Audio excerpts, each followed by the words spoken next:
ध्यानदार ध्यानदार शानदार दादासाहेब टिचकुले या वर्गाचा 671वा दिवस आहे. आज आपण आमच्या आदरणीय प्रणिताताई कडू यांच्याकडून ज्या दुर्लक्षित भाज्यांचं मार्गदर्शन ऐकत आलो आहोत त्याचा आज 4था भाग आहे. आदरणीय प्रणिताताई कडू यांचा परिचय आमच्या आदरणीय मंगलाताई ढहाके करून देतील अशी मी त्यांना विनंती करतो. आदरणीय आमच्या प्रणिताताई कडू यांचा याच्या अगोदर 26 डिसेंबरला पहिला भाग झाला होता दुर्लक्षित पालेभाज्यांचा. त्यामध्ये आदरणीय प्रणिताताई कडू यांनी आपल्याला करटुले, शेवगा, सुरण, पिंपळ, तरोटा, अंबुरा आणि कुटच याच्याविषयी माहिती दिली होती. 29 जानेवारीला दुसरा वर्ग झाला होता ज्याच्यामध्ये आमच्या आदरणीय प्रणिताताई कडू यांनी आघाडा, चिवडी, मशरूम, तांदूळजा, हातगा, हिटी आणि तुंबर याच्याविषयी माहिती दिली होती. 20 फेब्रुवारीला तिसरा वर्ग झाला होता ज्याच्यामध्ये आमच्या आदरणीय प्रणिताताई कडू यांनी गोखरू, भूमी अवला, पथरी, कुरडू, कपाळपोळी याच्याबद्दल आपल्याला माहिती दिली होती. आणि आज आमच्या प्रणिताताई कडू यांचा आज आपल्याला दुर्लक्षित पालेभाज्यांचा 4था वर्ग आहे. आणि याच्यामध्ये आमच्या प्रणिताताई कडू आपल्याला अशा काही भाजीपाल्यांचा माहिती देणार आहेत की ज्या आपल्या आजूबाजूला असतात परंतु त्याचा आपलं लक्ष नाही राहत आणि त्यांचा उपयोग आपल्याला माहित पडत नाही. आता सध्या पिंपळाच्या झाडाला कोवळे कोवळे पानं लागत आहेत आणि आपल्या आदरणीय प्रणिताताई कडू यांनी आपल्याला पिंपळाच्या पानाचाही आपण भाजी करू शकतो असं आपल्या दुर्लक्षित पालेभाज्यांच्या वर्गामध्ये सांगितलेलं होतं. आणि त्यानुसार आमच्या प्रणिताताई कडू यांनी आज आपल्याला 4थ्या वर्गामध्ये आणखी राहिलेल्या दुर्लक्षित पालेभाज्याबद्दल माहिती देणार आहे. आमच्या आदरणीय प्रणिताताई कडू यांचा परिचय आमच्या आदरणीय मंगलाताई ढहाके ह्या करून देणार आहेत. हरिओम. दादासाहेब टिचकुले योग वर्गातील आदरणीय मते दादा, आदरणीय डॉक्टर वांडेपुचे दादा आणि सर्व साधक दादाताईंना माझा सादर प्रणाम. आज लाभलेल्या गुरुवर्य प्रणिताताई कडू यांनी आतापर्यंत दुर्लक्षित असलेल्या पालेभाज्या यांचे महत्व हे भाग 1, भाग 2, भाग 3 आतापर्यंत आपल्याला सांगितलेले आहे. अगदी आपल्या जवळपास असलेल्या पालेभाज्यांकडे आपलं कधी लक्ष नसते. भाजी काय करावी हा नेहमीचा प्रश्न आपल्याला भेडसावत असतो. पण आता दुर्लक्षित पालेभाज्यांचे महत्व भाग 4 यावर सुद्धा मार्गदर्शन करणार आहेत. ताईंचं शिक्षण MSc कौटुंबिक संसाधन व व्यवस्थापन यात झालेलं आहे. MA गृह अर्थशास्त्र, PhD अमरावती जिल्ह्यातील बचत गटातून ग्रामीण महिलांचे सक्षमीकरण यातून झालेला आहे. ताईंचा अनुभव देखील खूप दांडगा आहे. 2002 पासून ते जून 2008 पर्यंत मातोश्री विमलबाई देशमुख महाविद्यालय, सर CV रमण विद्यालय व पदव्युत्तर गृह विज्ञान विभाग, संत Gadgebaba Amravati BSc MSc MA येथे अंशकालीन अध्यापन कार्य सुद्धा केलेले आहे.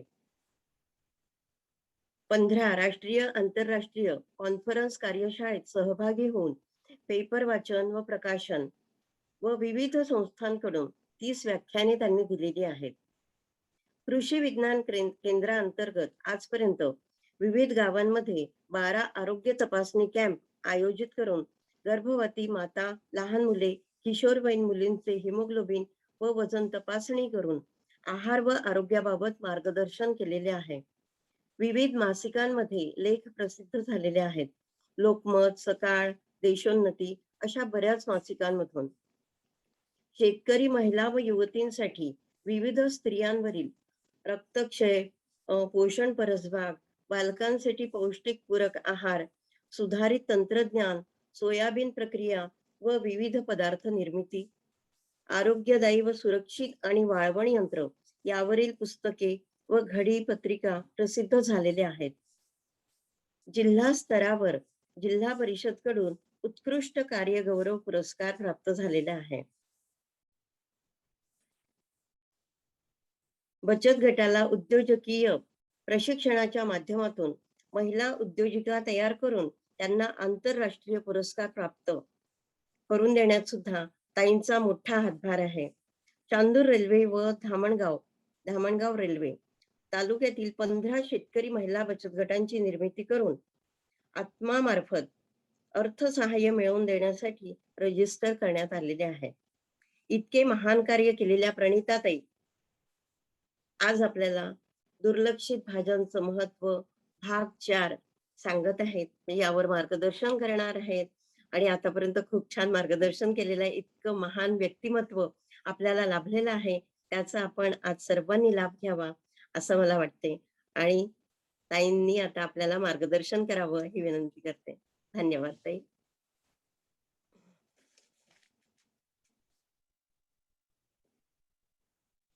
धन्यवाद मंगलाताई.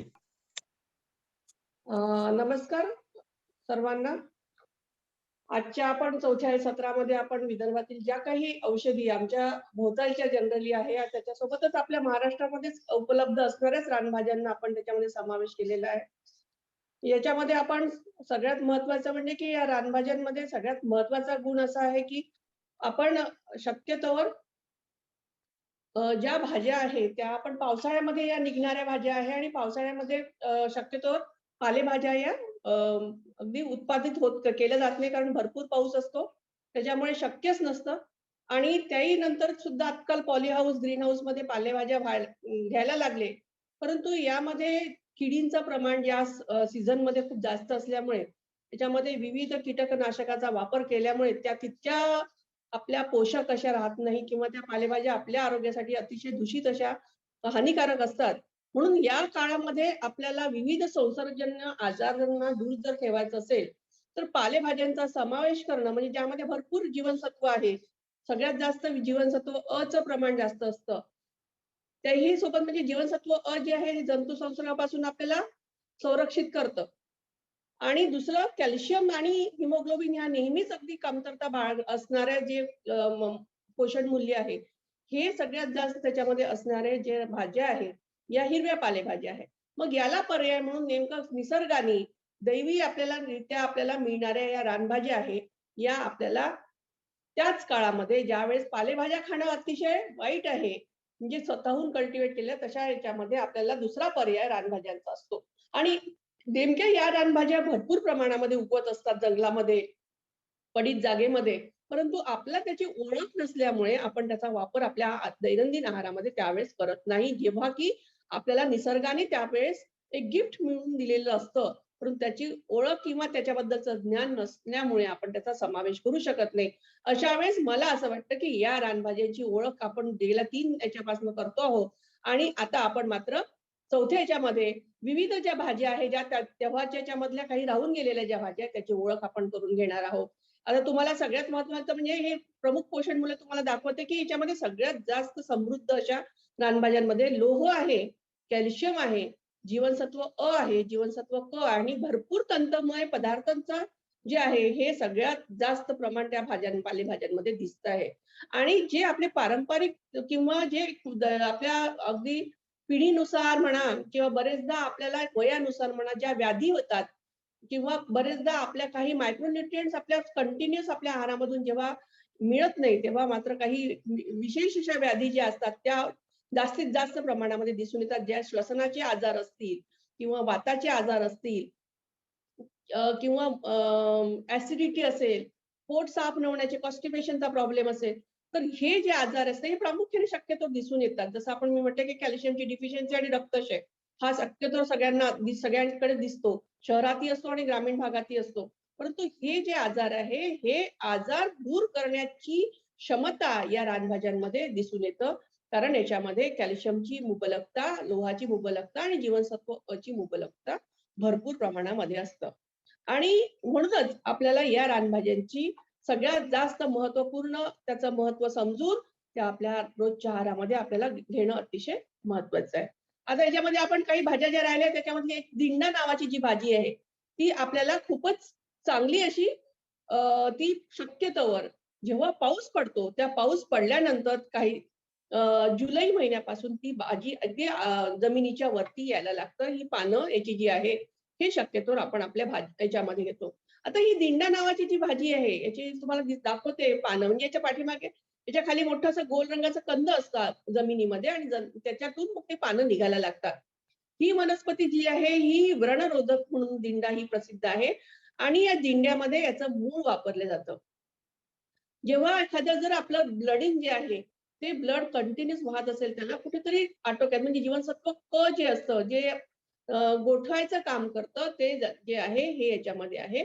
तसंच स्किनवर जर प्रॉब्लेम असेल, स्किनचा एखादा बरेचदा नायटा नावाचा जो स्किनचा डिसीज असतो, तो सुद्धा कंट्रोल करण्याचं क्षमता जी आहे, या दिंड्या या भाजीमध्ये आपल्याला आढळते.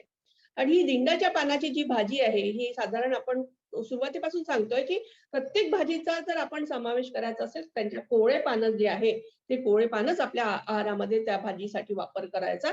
जेणेकरून त्या भाजीमध्ये सर्व जीवनसत्वांचा तर अंतर्भाव होईलच, परंतु चव सुद्धा ती भाजीची आपल्याला आवडीने खाऊ अशी राहील. त्याच्यासोबत आपल्याला जे बघितलं आहे, की याच्यामध्ये आपण आवडीनुसार गोड आवडत असेल तर गूळ सुद्धा घालू शकता किंवा त्याला बेसन सुद्धा लावू शकता आणि लसूण, तिखट, मीठची जी रेग्युलर आपण भाजीला आहे ती फोडणी घालायची आहे आणि शक्यतोवर ती आपल्याला वाफेवरच शिजवायची आहे आणि आवडीनुसार त्याला नारळाची चव सुद्धा आपण म्हणजे नारळाचा किस लावायचा आहे. अशी ही दिंडा भाजी आपल्याला शक्यतोवर पहाडी भागांमध्ये किंवा थंड जागेमध्ये आपल्याला ही शक्यतोवर दिसून येते. त्यानंतरची जी भाजी आहे, ती आपण बघतोय कडवची. कडवची भाजी जी आहे, मुद्दाम मी तुम्हाला पानं दाखवली जेणेकरून तुम्हाला ती भाजी जमिनीलगत त्याचे वेल आपल्याला बरेचदा दिसतात. परंतु आपल्याला माहिती नसते, की ही भाजी कडवची आहे. याच्या शेंगा ज्या असतात, या शेंगा शक्यतोवर आपल्याला बरेचदा पावसाळी भागांमध्ये जिथे रानभाज्या विकायला मायला बसलेल्या असतात त्यांच्याकडे ह्या उपलब्ध असतात. ही कडवची जी आहे, ही शेंग आहे आणि ही पोटाच्या विकारावर यकृत आणि प्लीहा जी आहे, या अवयवांच्या जो काही बिघाड जर झाला किंवा डायबिटीजमध्ये शुगर जर वाढत असेल त्या पेशंटची, असा डायबिटिक पेशंट जर असेल, तर त्याच्यासाठी ही शेंग अतिशय गुणकारी, अशी आरोग्यदायी आणि त्याला उपाय करणारी अशी ठरू शकते. आता ही जी आहे, जो डायबिटिक पेशंट असेल त्याने जर ही कच्ची खाल्ली, तरी त्याला चांगल्या तऱ्हेने त्याचा फायदा होतो. आणि याचा गड्डा ही जी आहे याची खाली जी असतं, कंद जे असतं, हे कंद गर्भपातक म्हणून सुद्धा शक्यतोवर पहाडी इलाक्यामध्ये म्हणा किंवा ग्रामीण भागामध्ये वापरल्या जातं. नॅचरल गर्भपातक म्हणून याचा वापर केला जातो. आता याची शेंगांची जनरली भाजी केल्या जाते. ही डाळ वापरून केल्या जाते.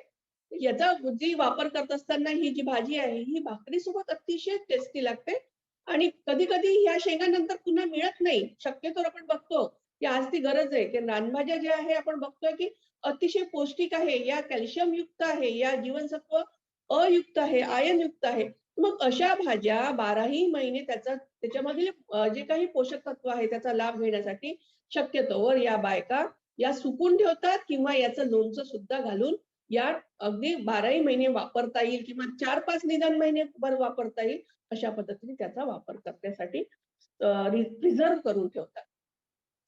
नंतरची भाजी आपण बघतो आहे चंदन बटवा. तर चंदन बटवा जनरली तुम्हाला सगळ्यांना माहिती आहे आणि अतिशय गुणकारी ही भाजी आहे. याच्यामध्ये सगळ्यात जास्त मुबलक प्रमाणामध्ये जीवनसत्व अ आहे. आता आपण बघतोय हे की जीवनसत्व अ जे आहे आपल्याला मी सुरुवातीपासून सांगते की जीवनसत्व अ चं जे आपल्याला सगळ्यात महत्वाचं आहे की डोळे दृष्टीची जी निगा राखण्याचं आहे आणि सगळ्यात महत्वाचं शरीराच्या वाढीसाठी आणि पुनरुत्पादनासाठी. आजकाल आपण बघतोय की अबॉर्शन्स होतात. जनरली लवकर प्रेग्नन्सी राहत नाही. हे प्रॉब्लेम वंध्यत्व हा प्रॉब्लेम सगळ्यात जास्त दिसून येतो. अशा वेळेस ह्या ज्या भाज्या जर दैनंदिन आहारामध्ये मधून-मधून असेल, तर मला वाटतं की बऱ्या प्रमाणामध्ये ह्या प्रॉब्लेम्सला हे होऊ शकतं. नंतर छातीचे आणि इतर आजार सुद्धा आपण प्रतिकारशक्ती वाढवण्यासाठी तर आहेच. दात, केस, हिरड्या हे सुद्धा निरोगी राहतं. आणि सगळ्यात महत्वाचं चंदन बटव्याची जर भाजी तुमच्या रोजच्या आहारामध्ये किंवा त्या पिरियडमध्ये सीझनमध्ये 3 ते 4 भाज्या जरी तुम्ही खाल्ल्या, तर तुमचं वार्धक्य मात्र तुम्ही थोडंसं दूर करू शकता. इतकं त्याच्यामध्ये जीवनसत्व जे आहे, ज्या जीवनसत्वांमुळे जीवनसत्वामुळे तुम्हाला तुमच्यामध्ये एक चांगल्या तऱ्हेने तारुण्य पण कंटिन्यूअस राहण्यासाठी अतिशय महत्वाचा रोल करणारी ही भाजी आहे. ज्यामुळे आपली नजर जी आहे ती सुद्धा कमजोर होणार नाही. नंतर सर्दी पडसे सारखे होत असेल तर ते होणार नाही. भूक चांगली लागेल, त्वचेला सुरकुत्या सुद्धा पडणार नाही आणि चेहऱ्याची स्किन सुद्धा तुमची अतिशय चांगली दिसेल आणि त्याचसोबत ही भाजी आपण खाल्ली तर जे काही नाक आहे, घसा, तोंड आहे, श्वासनलिकेच्या ज्या आतडी असेल, किडनी असेल, यांची जी आंतरत्वचेवर जो काही परिणाम होत असेल, तर तो परिणाम जो आहे, तो परिणाम हा त्याच्यावर दिसणार नाही. आपले केस जे आहे, ते सुद्धा अतिशय शायनिंग असं दिसेल, केस काळेशार दिसतील. त्याचसोबत कोंडा जो जनरली होतो आपल्या याच्यामध्ये, तो कोंडा सुद्धा होणार नाही. हे सगळं जीवनसत्व असणारे जे मुबलक प्रमाण आहे, याच्यामुळे हे सगळे गोष्टी ज्या आहे. कारण आपण बघतोय की जीवनसत्व जे आहे पालेभाज्यांमध्ये जास्त दिसतं आणि या पालेभाज्या आपल्याला पावसाळी सीझनमध्ये जर मिळत नसतील, तर ही चंदन भटव्याची भाजी निश्चितपणे आपल्या आहारामध्ये घेणं गरजेचं आहे. नंतर आपण कॅल्शियम. कॅल्शियम सुद्धा याच्यामध्ये भरपूर आहे. कॅल्शियम जर शरीरामध्ये नसेल, तर तुम्हालाही माहिती आहे की सगळ्यात महत्त्वाचं आपण लक्षण वारंवार सांगतोय, की जेव्हा एखादी व्यक्ती जेवायला बसते किंवा एखाद्या व्यक्ती जर काही गरमी नसताना त्याच्या कपाळावर जर सतत घाम आलेला असतो, तर ते निश्चितपणे समजायला हरकत नाही की ती कॅल्शियमची डिफिशियन्सी आहे. हे काही लक्षणं जी आहे ती अगदी आपल्याला बरेचदा आपण बघतो की नखांवर पांढरे छोटे-छोटे डाग जर असेल, तर आपण कॅल्शियमची डिफिशियन्सी समजतो. तसंच सतत आळशी आणि सुस्तपणा जर त्या व्यक्तीमध्ये असेल, तरी सुद्धा त्याच्यामध्ये कॅल्शियमची डिफिशियन्सी असते. बरेचदा साधा फॅन जरी लावला तर एखाद्याला थंडी भरते, तर ही सुद्धा कॅल्शियमची डिफिशियन्सी दिसते आणि अशा वेळेस आपल्याला समजायला हरकत नाही की आपण आपल्या शरीरामध्ये कॅल्शियमची डिफिशियन्सी आहे आणि मग अशा वेळेस अशा भाज्यांची ओळख जर आपल्याला असेल, तर निश्चितपणे आपण ही भाजी आपल्या यामध्ये समावेश करू शकतो. त्याच्यामध्ये फॉस्फेट आहे, त्याच्यामध्ये पोटॅशियम आहे मुबलक प्रमाणामध्ये. या पालेभाजीच्या सेवनाने आपण किडनी स्टोन सारखा धोका सुद्धा आपण टाळता येतो आणि मग कॅल्शियमची मुबलकता असल्यामुळे सांधेदुखी असेल, स्नायूंमध्ये वेदना जर होत असतील, तर ह्या सुद्धा आपल्याला निश्चितपणे आपल्याला मदत होते.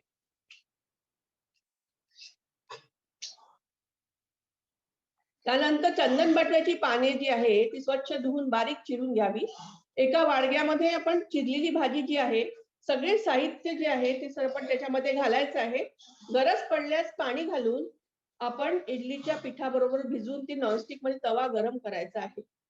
तवा तवा गरम करत असताना सुद्धा आपण काय करायचं आहे, की त्याच्यामध्ये डोश्यासारखं सुद्धा आपण पीठ ते आपण हे करू शकतो. तसंच आपण तव्यावर पाणी शिंपडून त्याचं पीठ घातलं, तर त्याचे डोसे तयार होऊ शकतात किंवा आपण धिरडे सुद्धा तयार करू शकतो. अशा पद्धतीचा या चंदन बटव्याचं धिरडं आपण चांगल्या तऱ्हेने म्हणजे एक वेगळा प्रकार आपण भाजीच नुसतं नाही, तर धिरडा सुद्धा म्हणून आपण ते आपल्या आहारामध्ये समावेश करू शकतो. त्यानंतर एक आहे वायवरणा नावाची भाजी. ही वायवरणाची भाजी आहे, ती याची सालं सुद्धा वापरतो आपण, पानं सुद्धा वापरतो. वायवरणा ही भाजी जी आहे ही कडू आहे.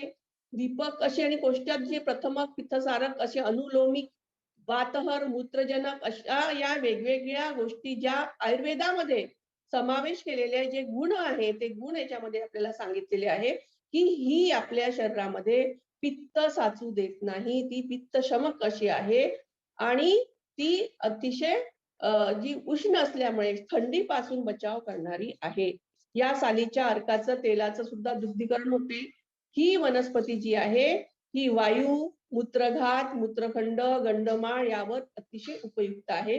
गलगुंड असेल म्हणजेच आपल्याला आपण बघतोय टॉन्सिलचे जे काही विविध आजार असतील, तर या आजारांवर सुद्धा आपल्याला याची साल किंवा याची सालेला मध घालून सुद्धा याचा लेप करून लावतात.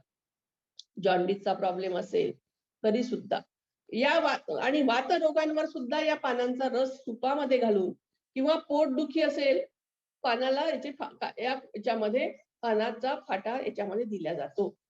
ज्वर असेल, ताप असेल, तर तापामध्ये सुद्धा बरेचदा जर अनकॉन्शियस होतं, बरेचदा अति ताप एकदम अचानक वाढल्यामुळे सुद्धा बरेचदा दातकडी सुद्धा बसते. अशा वेळेस ही याची साल जर ठेचून त्याच्या डोक्याला बांधली, तर निश्चितपणे आपण आराम हा होतो. या वायवरणाची भाजी करताना काय करायला पाहिजे, तर कोवळी पानं जी आहे, ती तुरीच्या डाळीच्या याच्यामध्ये आपण ही भाजी करू शकतो. पाने स्वच्छ डाळ सुद्धा भिजवून घालायची थोडा वेळ, की ती नरम येते. त्याच्यामुळे ती लवकर शिजायला मदत होते. पाणी स्वच्छ धुवून घ्यायची आहे कढईत. आपण नेहमीप्रमाणे जो कांदा टाकतो, परतून घेतो. अशा नंतर आपण जे काही तिखट, हळद, मीठ वगैरे आपल्याला जे घालायचं आहे, तर मीठ आपण शेवटून घालतो. परंतु तिखट, लसूण आणि थोडासा फोडणीमध्ये हिंग घातल्यानंतर सुरुवातीला डाळ शिजू द्यायची आहे थोडीशी आणि चांगली थोडी वाफ झाली, की मग मात्र आपण ही त्याच्यामध्ये ही जे काही पानं आहे कोळी तोडलेली कापलेली ती घालून आपण ती भाजी शिजवायची आहे. तर अशा पद्धतीची आपण वायवरणाची भाजी जी आहे ती आपण हे करू शकतो. त्यानंतर आपण बघतो आहे की नळीची भाजी. बरेचदा आपण याच्याबद्दल ऐकतो. तर नळीची भाजी जी आहे या नळीच्या भाजीमध्ये प्रामुख्याने मुखवहन जे आहे किंवा याच्यामध्ये व्याधीवर जे आहे आपल्या लघवी जर कुणाची जर साफ होत नसेल तर त्यावेळेस मात्र ही भाजी अतिशय गुणकारी ठरते. पोट साफ होण्यासाठी सुद्धा सगळ्यात चांगली ही भाजी असते. वरचेवर आपल्याला जर लूज मोशन होत असेल तर अशा वेळेस ही भाजी जर आपण दिली तर निश्चितपणे लूज मोशनवर कंट्रोल होते.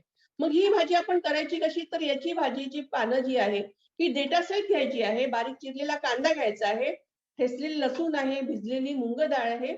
जसं आपण त्या भाजीमध्ये तूर डाळ टाकलेली होती, तर या भाजीमध्ये मुग डाळ, विविध वेगवेगळ्या भाज्यांचा वापर करून सुद्धा आपण ही भाजी आपण करू शकतो.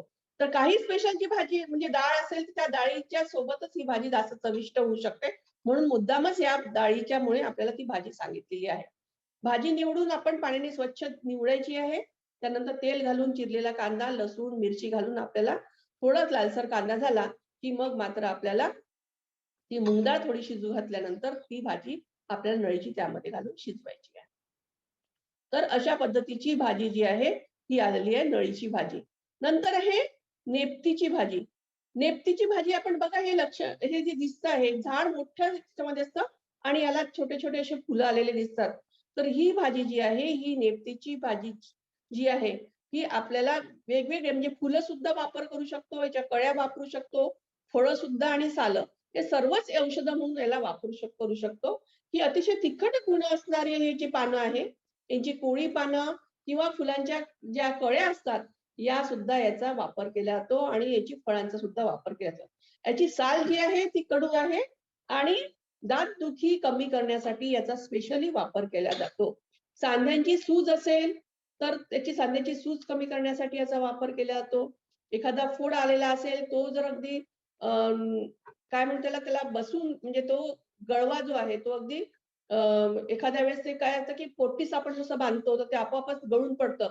अशासाठी आपण सुद्धा हे त्याचाच काय म्हणतात त्याला की पोटीस बांधण्यासाठी सुद्धा याचा ठेचून याला बांधलं जातं. तर अशा याच्यामध्ये सुद्धा याचा वापर होतो. नंतर डायबेटिक पेशंटसाठी सुद्धा याची कच्ची फळं अतिशय उपयुक्त आहे. तर म्हणूनच डायबेटिक पेशंटसाठी नेप्ती भाजी ही रिकमेंड केलेली असते. म्हणून आपल्याला कच्च्या फळांची भाजी कशी करायची? तर याला कच्ची हिरवी अशी रंगाची फळं येतात आणि ती आपल्याला याच्यामध्ये आपण जशी मागच्या भाजीमध्ये आपण मुगाची डाळ किंवा तुरीची डाळ त्याच्यामध्ये आपण तीळ सांगितलेलं आहे किंवा खसखस सांगितलं आणि तुम्हाला स्पेशली सांगायचं म्हणजे तीळ आणि खसखस जे आहे हे कॅल्शियम सगळ्यात जास्त याच्यामध्ये आहे. म्हणजेच आपण याला व्हॅल्यू ऍडिशन आपण त्या भाजीमध्ये करतो आहोत की कॅल्शियमनी जर त्याच्यामध्ये असेल तर अजून एनरिच ही भाजी होणार. खोबरं सुद्धा कॅल्शियमच साठी सगळ्यात जास्त याच्यामध्ये आपल्याला कॅल्शियम आढळून येतं. म्हणून हे तीळ, खसखस, खोबरं जे आहे याच्यापैकी कुठलंही तुम्ही एखादं जरी घेतलं तरी चालेल आणि ती भाजी आपण तयार करू शकतो. चिरलेल्या फळांचे तुकडे करायचे आहे. वरून आपल्याला ते सगळं जे आपण आपल्याला आवडीनुसार ते लावायचं आहे आणि बाकी सर्व भाज्या ज्या आहे आपल्याला नेहमीप्रमाणे करायची आहे. तर अशी ही भाजी जी आहे त्याच्यानंतर आपण नेप्ती नंतर जी भाजी आहे पेंढरं. पेंढरं सुद्धा बरेचदा आपल्याला बऱ्यापैकी नावं माहिती आहे किंवा बऱ्यापैकी काही ठिकाणी अशा भाज्या ज्या पेंढराच्या असतात तर त्या उपलब्ध होतात. विकायला जाणून-बुजून ठेवतात. बरेच जणांना माहिती आहे याच्याबद्दलची. तर हे पेंढरीचं कच्चं फळ जे आहे औषधासाठी वापरलं जातं आणि हे सुद्धा युरिन साफ होण्यासाठी याचा स्पेशली वापर केला जातो. तसंच लूज मोशन असेल, उलट्या होत असतील तर अशाच्यामध्ये हे जे फळ आहे, हे फळ जे आहे हे भाजून दिलं जातं आणि या फळामध्ये फक्त गरच दिला जातो, बिया पण दिल्या जात नाही आणि वरचं टर्फ सुद्धा काढून टाकलं जातं. आता या पेंढराच्या फळाची भाजी जर आपल्याला करायची असेल, तर ही कुकरमध्ये पहिल्यांदा सगळं वाफवून घ्यायची आहे. ती कच्ची फळं घ्यायची आहे आणि उकडलेल्या बटाट्याप्रमाणे त्याच्या फोडी करायच्या. वरचा आपल्याला साल काढून घ्यायचा आणि बिया सुद्धा आपल्याला काढून टाकायच्या आहे आणि मग तेल तापवून त्याच्यामध्ये मोहरीची फोडणी करून या फोडी त्याच्यामध्ये घालून तिखट, मीठ वगैरे सगळं घालून आपल्याला वरून तिळाचा कूट आवडत असेल तर तिळाचा कूट सुद्धा लावू शकता. अशी भाजी ही वाफेवर शिजवायची आहे. अशा ह्या पेंढराची भाजी आपण आपल्या स्वतःच्या आरोग्याच्या दृष्टिकोनातून आपले लक्षण असेल किंवा आपल्याला जे काही प्रॉब्लेम असेल अशा वेळेस ही भाजी आपण खाऊ शकतो. त्यानंतर आपण बघतो आहे की रानमेथी. रानमेथी सुद्धा या पिरियड मध्ये दिसते. जनरली मेथी जी आहे ही भर पावसाळ्यामध्ये तुम्हाला पालक मेथी दिसणार नाही किंवा ती सडलेली असते किंवा ती पाहिजे तशी तुम्हाला आणि अतिशय महाग असते. ती विकत घेऊन आपण खाण्या इतपत तरी ती भाजी आपण आणत नाही किंवा आणल्यानंतरही ती भाजी तितकी त्याच्यामध्ये पेस्टिसाइडचा वापर असू शकतो किंवा ती पाहिजे तशी आरोग्यवर्धक नसते. तर अशा वेळेस ही रानमेथी आपल्याला अतिशय गुणकारी अशी ठरते. ही आपल्याला आतड्यांच्या विकारावर अतिशय उपयुक्त समजली जाते. बरेचदा पावसाळी सीझन मध्ये आपल्याला ही भाजी सारखी जनरली आपण बघतो की आपल्याला शहरामध्ये नाही पण ग्रामीण क्षेत्रामध्ये लूज मोशनचं प्रमाण खूप जास्त असतं पावसाळी याच्यामध्ये. बरेचदा अस्वच्छतेमुळे सुद्धा असतं. बरेचदा पोटाचं अशक्तपणा कमजोर असतं. अशा वेळेस लहान मुलांना ही व्याधी जास्त जाणवते. तशा वेळेस ही रानमेथी अतिशय उपयुक्त आहे. याच्या बिया ज्या आहे या आतड्यांच्या विकारामध्ये उपयुक्त समजले जाते. लहान मुलांसाठी उपयुक्त आहे. मी तुम्हाला अगोदर सांगितले की लूज मोशनमुळे आणि या जे काही ज्यांना वात आहे, ज्यांचं सतत सूज असते त्यांच्यासाठी शेक घेण्यासाठी ही मेथीचा वापर केला जातो. लेप म्हणून सुद्धा वापर केला जातो आणि त्याचं पोटी सुद्धा बांधल्या जातं. मग याची पाककृती कशी आहे तर ही रानमेथीची कोवळी पानं घ्यायची आहे. कांदा चिरलेला घ्यायचा आहे, लसूण आहे, भिजवलेली तुरीची डाळ आहे. असे तेल तिखट जे काही रेग्युलर आहे ते आपल्याला साहित्य घ्यायचं आहे. भाजी नीट निवडून स्वच्छ धुवून चिरून घ्यायची आहे. न चिरली तर छोटे छोटे कोवळे पानं असेल तरीही चालते. चिरलेली असेल तर कदाचित ती कडसट लागते म्हणून चिरून नाही चिरली तरच चालेल. आणि मग मिरचीचे तुकडे घालून कांदा घालून परतून घ्या आणि मग त्याच्यानंतर मात्र ही भाजी घालून शेवटून मीठ टाकून आपण ही भाजी आपल्या आहारामध्ये समावेश करू शकतो. अशी ही रानमेथी आपल्याला सुकून सुद्धा ठेवता येते आणि नंतरही आपल्याला थोडीशी फोडणीमध्ये वगैरे घालताना जशी कसुती मेथी करतो तशी आपल्याला भाजी वापरता येते. आता ही शेवळ्याचे सुद्धा कंद जे आहे हे जनरली औषधामध्ये वापरतात. यामुळे आपल्या त्वचेला जर खाज सुटत असेल तर ही खाज सुटत नाही. त्याच्यावर कंट्रोल करण्याचं काम जे आहे हे करतं. नंतर पाककृतीमध्ये या शेवळ्याचं जे आहे कंद वापरलं जातं किंवा काकडफळं चिरलेली कांदा घ्यायचा असतो, तेल तिखट मीठ घ्यायचं. हरभऱ्याची डाळ जी आहे थोडीशी गुलाबी रंग ही भाजून घ्यायची आणि मिक्सर मधून थोडासा जाडसर भरडा तयार करायचा आणि याच्यामध्ये शेवळ्याचं कंदावरची साल जी आहे जी वरती दाखवल्या फोटोमध्ये ती साल जी आहे ती काढून टाकायची आहे. देठाकडचा केशरी रंगाचा भाग सुद्धा काढून टाकायचा आहे आणि हे कंद जसं आपण केळीचे जसे कंद असतात मोठे कारण फुल असतं केळीचं फुल तशासारखं आपल्याला हे दिसतं आणि ह्या केळीच्या फुलासारखे हे कंद जे आहे हे चिरून याचे बारीक तुकडे करायचे आणि स्वच्छ धुवून घ्यायचे. बारीक चिरलेली जी भाजी आहे तेलावर परतून घ्यायची. काकड फळातील बिया ज्या आहे या सुद्धा काढून फळाचा रस जो आहे तो सुद्धा काढायचा. तेलावर चिरलेला जी कांदा असेल लसूण हे सुद्धा त्याच्या फोडणीमध्ये घालायचं आहे आणि मग आपण बाकीचे रेग्युलर मसाला घातल्यानंतर त्याच्यामध्ये चिंचेचा पूड आपल्याला आवडत असेल आंबट गोड तो सुद्धा टाकला तरीही चालतं वाफ आल्यावर आणि डाळीचा भरडा घालायचा आणि मग चांगली वाफ आल्यानंतर तो भरडा सुकला की ती भाजी चांगली कोथिंबीर घालून आपण ती भाजी झाली असं समजायला हरकत नाही. तर अशा पद्धतीची ही शेवळ्याची भाजी आपण चांगल्या तऱ्हेने एक चविष्ट अशी भाजी आपण ही तयार करू शकतो. तर अशी भाजी जी आहे ही जीवनसत्व अ सगळ्यात जास्त असणारी आहे. कॅल्शियम सुद्धा याच्यामध्ये भरपूर आहे. तर अशा भाज्या ज्या आहे या भाज्या रानभाज्या ज्या आहेत या रानभाज्या निश्चितपणे आपण आपल्या आरोग्यामध्ये चांगलं शाश्वत आरोग्य निर्मितीसाठी अतिशय महत्वपूर्ण रोल हे करतं. तर अशा या रानभाज्या सर्वांना मला असं वाटतं की अतिशय फायदा देणाऱ्या माहितीपूर्ण अशा आहेत. तर मला असं वाटतं निश्चितपणे ही भाजी जी आहे ही आपल्या सर्वांना लक्षात आलेली असेल.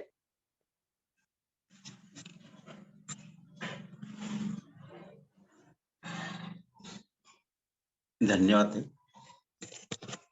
शांतीपाठ घेतो. हा सर्वांनी माझं जे काही सांगितलेल्या भाज्या आहेत त्या शांततेने सर्वांनी ऐकून घेतल्या. मला आपण ही संधी दिली त्याबद्दल मी आपण सर्वांचे खूप खूप आभारी आहे. आणि असेच आपल्या याच्यामधून सत्रामधून मला संधी मिळेल आणि पुढे सुद्धा तुमच्या वतीने सुद्धा विविध याच्यामधून मला जे काही माझ्या ज्ञानामध्ये भर पडते, त्यासाठी मी पुनश्च सर्वांचे आभार व्यक्त करते आणि इथेच थांबते. हरि ओम. शांती, शांती, शांती. धन्यवाद ताई. आज आमच्या आदरणीय प्रणिताताई कडू यांनी दुर्लक्षित भाज्यांच्या चौथ्या भागात आम्हाला बऱ्याचशा नवीन भाज्यांची माहिती दिलेली आहे. त्यामधील फक्त चंदन बटवा ही भाजी थोडी ओळखीची वाटते, परंतु बऱ्याचशा ह्या नवीन भाज्या आहेत. तर आमचे प्रणिताताई कडू यांचं आभार प्रदर्शन आमचे भानुदासजी बांडेबुचे दादा करतील अशी मी त्यांना विनंती करतो. हरिओम. हरिओम. आजच्या दादासाहेब टिचुकले योग वर्गाला लाभलेल्या आदरणीय गुरुवर्य डॉक्टर प्रणिताताई कडू यांचे दुर्लक्षित रानभाज्या या विषयावर फार सखोल अभ्यास असून या आपल्या आजच्या सत्रात चौथा भाग मॅडमने आज आपल्याला सूक्ष्म असे भाज्यांचे निरीक्षण आपल्याला दिले. विशेष म्हणजे ह्या भाज्या आमच्या आसपासच्याच परिसरात असून त्या भाज्यांची एकतर आम्हाला ओळख नाही किंवा तिचे औषधीय उपयोग कुठले हे सुद्धा आम्हाला माहित नाही, परंतु आजच्या व्याख्यानातून आम्हाला फार एक तर उपयुक्त माहिती आणि विशेष म्हणजे जे महिलांना प्रश्न असतो भाजी कुठली करावी, तर अशा एक स्वयंपाकघरातला महत्वाचा भाग ज्या महिला भगिनींना नेहमी प्रश्न असतो भाजीचा, तर असं म्हणता येईल की आज 9, परंतु एकंदरीत प्रणिताताईंनी आम्हाला या 4 भागातून किमान 40 भाज्यांची ओळख करून दिलेली आहे. आतापर्यंत 4 सत्रात वेगवेगळ्या 40 भाज्यांची ओळख झाली. एवढंच नव्हे तर कुठल्या आजारात कसा उपयोग करायचा, इतकी सुंदर उपयुक्त आणि सहज सोपी, कुठल्या ग्रामीण भागातल्या व्यक्तींना सहज कळल डिस्प्लेसह त्याचे फळं फुलं त्याचे त्या झाडाचे एकंदरीत सर्व अवयव आणि सूक्ष्म माहिती या आजच्या व्याख्यानातून आम्हाला लाभलेली आहे. ताईंनी यापूर्वी सुद्धा खूप उपयुक्त माहिती दिली. या व्यतिरिक्त मी जाणून आहो, कारण का त्यांचा जो सहभाग आहे माझ्याच परिसरात असून केविके विद्यापीठ अगदी माझ्या गावापासून शेजारी आहे. त्या शासकीय सेवे व्यतिरिक्तच स्वतःला वाहून घेतलंय की ह्या महिलांचं कुठतरी जीवनमान उंचावं आणि या ग्रामीण भागातील महिलांना आरोग्यासह आर्थिकही 2 पैसे कसे मिळतील, त्या रोजगारासह त्यांचे आरोग्य कसे चांगले राहतील यावर विशेष कार्य सतत करत राहतात. त्या मॅडमचे या सर्व कार्याला मी जाणून असून या आपल्या सगळ्या योग वर्गाच्या वतीने, सर्व साधकांच्या वतीने, सर्व गुरुवारांच्या वतीने मी मॅडमचे आभार व्यक्त करतो. खूप खूप धन्यवाद मॅडम. अजूनही मला तरी वाटते की आपल्याकडे काही भंडार शिल्लक असलच. निश्चित आपण यापुढे या वर्गाला अशीच सेवा द्याल ही अपेक्षा करतो. धन्यवाद.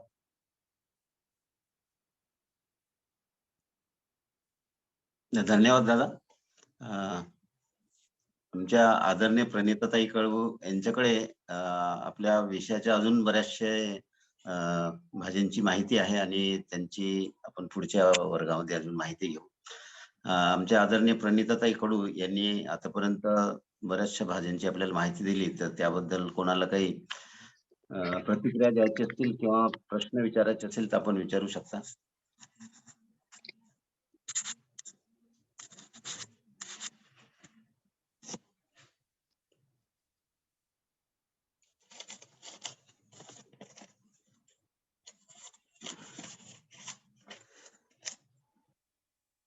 तर याच्यामध्ये ताई ह्या ज्या बऱ्याचशा भाज्या आहेत त्यांच्या आपण जे नाव सांगितले त्यानुसार आपल्या भागामध्ये जे नाव प्रचलित आहेत, तर त्याच्यापैकी काही आपल्याला ज्याला आपण दुसऱ्या भाषेमध्ये कोणतं म्हणतो असं ओळखीसाठी सांगता येईल का? जसं दिंडा आहे, कडवंची आहे, चंदन बटवा माहित आहे सर्वांना, वायवण आहे, त्याचं नळी आहे, नेवती आहे, पेंढर आहे, रानमेथी आहे. तर मला असं वाटतं की ह्या ज्या भाज्यांची जी नावं सांगितली आहे, ही जी प्रचलितच नावं मुद्दाम मी हेडिंगच त्याचं ठेवलेलं आहे.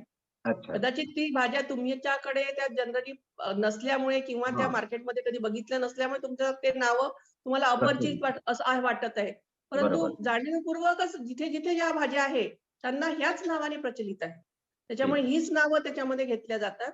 अदरवाईज जर रिजन नुसार म्हणजे कदाचित मेळघाटामध्ये त्यांच्या आदिवासीच्या ह्याच्यामध्ये कदाचित त्याला दुसरं नाव असू शकतं. परंतु बरं. ते नाव आपल्यासाठी ते परिचित नाहीये. पण शक्यतोवर जे सर्वांसाठी जास्तीत जास्त परिचयाचं नाव जे आहे ते हेच तेच. आहे सर. ठीक आहे. तर ठीक. याच नावाने त्याला हे केलं जातं. बरं. आणखी कोणाला प्रतिक्रिया द्यायची असेल किंवा प्रश्न विचारायचे असेल तर आपण विचारू शकता.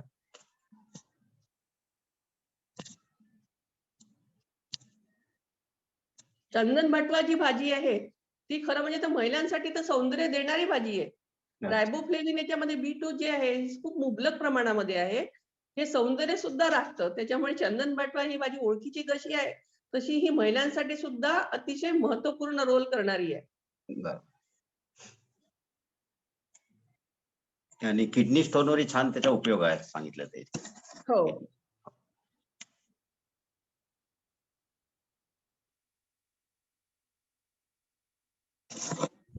तर मला असं वाटतं की आणखी सर्वांना काय हां. समजलं असं हरकत नाही, कारण प्रश्न निर्माण झाला नाही. त्यामुळे मला असं वाटतं की सर्वांना ते समजलं असं मी समजते आणि बरं. तुमची रजा घेते. धन्यवाद. ताई खूप छान. खूप छान ताई, मी झालेलं आहे ताई. थँक्यू. अंजली ताई बोला. अंजली बोलतेय. ताई, हा. खरंच तुम्ही जी ओळख सांगता भाज्यांची तुमचं खूप छान. म्हणजे तुम्ही त्याची कृती पण सांगता आणि त्यातले गुण किती आहे. आता खरं आजच्या ज्या भाज्या होत्या ना त्या खरंच म्हणजे जास्त रानभाज्या असल्यामुळे त्याचे जास्त परिचित नव्हत्या. पण तरी त्याचं महत्व जे तुम्ही सांगितलं मी त्याचे सगळे स्क्रीनशॉट काढून ठेवलेले आहे. आणि चंदन बटवाची भाजी आहे ना ती खूप आधी खाल्ली होती मी, म्हणजे शेतातून आम्ही तोडून आणली आणि खाल्ली. सगळ्या भाज्यांमध्ये खूप छान वाटली. आणि आता पहा त्याचं म्हणजे गुणधर्म सगळ्यांना कळायला लागले तर ती बाजारात आता इझिली विकायला मिळते. म्हणजे शेतकऱ्यांना पण पैसे आणि आपल्याला पण ती भाजी खायला म्हणजे सहज मिळत आहे आता आणि खूप छान वाटते. तर असं कसं आपण कुठल्या भाजीचं जेव्हा आपण हे सांगतो तेव्हा कसं ते प्रचलित होतात आणि हळूहळू त्याचं मग वाढतं. त्याच्यामुळे लोकांना ते कळायला पाहिजे. तर ह्या आपल्या वर्गाद्वारे खूपशी माहिती आपल्याला मिळते आणि तुम्ही खूप छान सांगता. फार फार धन्यवाद. खूप छान वाटलं आपलं. आणखी आहेत का भाज्या राहिल्यात काही?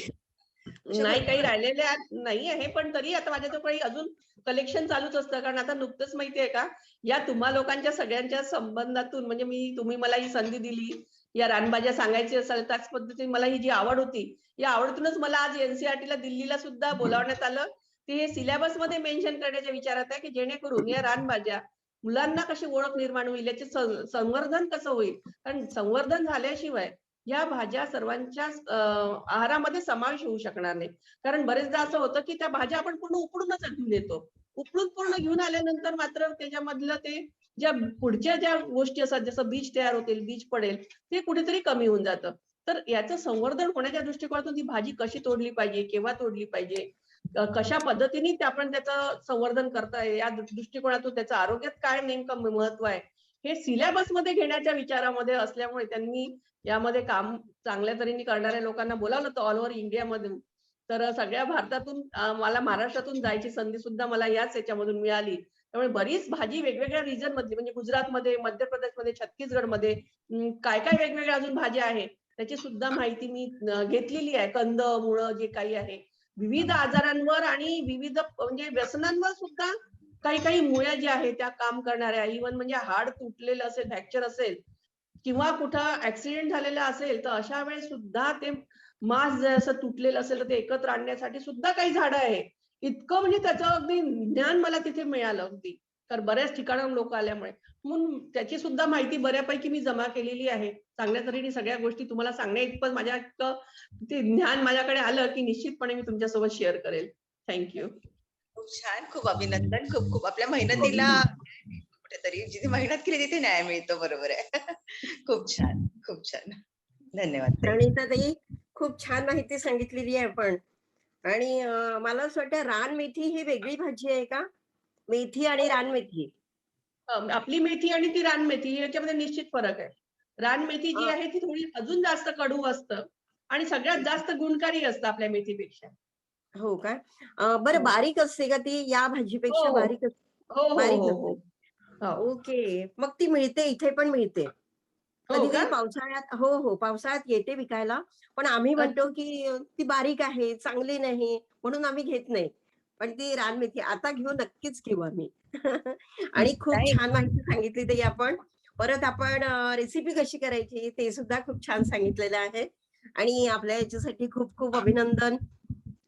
पुढील वाटचालीसाठी खूप शुभेच्छा. कारण आपली म्हणजे अगदी पंख पसरून आकाशी उडण्याची झेप घेत आहे आपण. खूप छान ताई. खूप सुंदर. धन्यवाद. मला एक विचारायचं आहे, ही जी रानमेथी म्हटलं ताईंनी, तर आपण शेतामध्ये पहा गुरांसाठी चारा म्हणून ती मेथीच दिसते अगदी. म्हणजे आपणही कन्फ्युज होऊ की ही मेथी आहे म्हणून. तर तीच आहे का रानमेथी की दुसरी असते ती स्वतःहून उगवते? त्याची फक्त फुलं मला एक चेक करावे लागतील. हे पिवळे फुलं दिसले. आपण शेतात पेरतात ना गाईंना वगैरे खाऊ घालायसाठी चारा म्हणून. ती रानमेथी आहे का?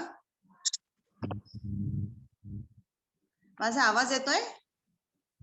हा, आपला आवाज येत आहे परंतु मला वाटते प्रणिता प्रणिताताई दिसल्या हा, असतील त्यांना कॉलेजला त्यांना जायचं असेल. कॉलेजमध्ये वर जायचं असेल तर ते गेले असतील असं वाटतं. ठीक आहे ना, ठीक आहे. हा. तसंच एक रान मेथी सारखंच रान भेंड्या म्हणून एक शब्द आपण वापरतो. रान भेंड्या मिळतात. तर ते तरोटा दिसतो मला. नाही, तरोटा तर दाखवलं तर ताईने. तरोटा आपल्याला माहित आहे. नाही, तरोटा वेगळा दादा. हा, तरोटा भाजी वेगळी. तरोटा तो तर मिळतो. हां. चा- बरोबर. माझा प्रश्न असा आहे की जसं इतर भाज्यांच्या बाबतीमध्ये जसं बटाटा हा कुठल्याही भाजीमध्ये मिक्स केला तरी तो चांगलाच वाटतो, किंवा काही भाज्यांचं कॉम्बिनेशन हे खूप प्रसिद्ध असतं, जसं वांगी आणि बटाटे हे अगदी जगप्रसिद्ध असं कॉम्बिनेशन आहे. तर रानभाज्यांच्या बाबतीमध्ये असं काही कॉम्बिनेशन तुम्हाला सांगता येईल का की दोन पालेभाज्यांना एकत्र केलं तर त्याचं एकत्रीकरण खूप चांगलं होईल, म्हणजे पोषणाच्या दृष्टिकोनातून सुद्धा आणि चवीच्या दृष्टिकोनातून सुद्धा? असा एक प्रश्न आहे सर माझा.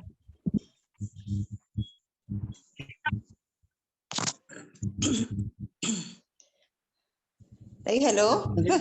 या प्रश्नाचं उत्तर ताई आता मंगलताई म्हणा, ठावकरताई, अंजलीताई ह्या सांगू शकतील. काही हरकत नाही, काही हरकत नाही. आहेत का?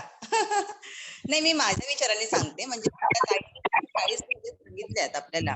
तर प्रत्येक मध्ये वेगवेगळे जसं विटॅमिन्स आहेत, आयरन आहे.